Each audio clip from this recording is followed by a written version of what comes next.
तो फ्रेंड आज हम उत्प्लावन बल के बारे में पढ़ने जा रहे हैं कि उत्प्लावन बल क्या होता है। तो चलिए फ्रेंड हम स्टार्ट करते हैं। सबसे पहले कि उत्प्लावन बल क्या होता है, सबसे पहले हम ये समझेंगे कि उत्प्लावन बल क्या होता है, फिर उसके बाद में हम उसकी परिभाषा को समझेंगे कि उत्प्लावन बल की जो परिभाषा है वो क्या होती है।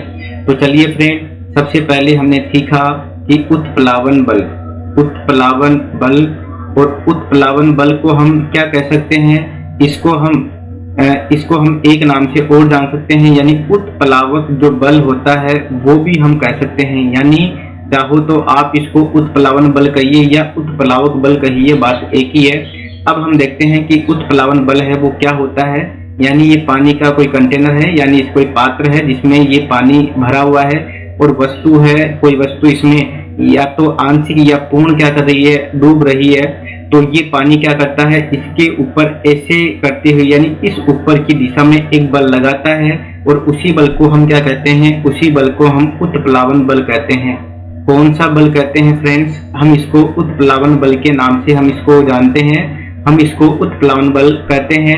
यानी ये जो तरल पदार्थ है, अब तरल पदार्थ का मतलब क्या होता है, तरल पदार्थ का मतलब होता है द्रव और गैस। यानी तरल पदार्थ में द्रव भी आता है और गैस भी आता है, दोनों ही तरल पदार्थ में आते हैं। तो ये जो तरल पदार्थ यानी ये जो द्रव है ये क्या कर रहा है, इस वस्तु के ऊपर की ओर एक बल लगा रहा है, उसी को हम उत्प्लावन बल कहते हैं।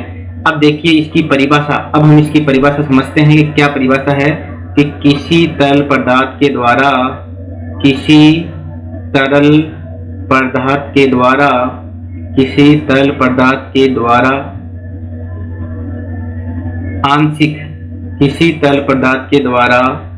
आंशिक या पूर्ण डूबी हुई वस्तु पर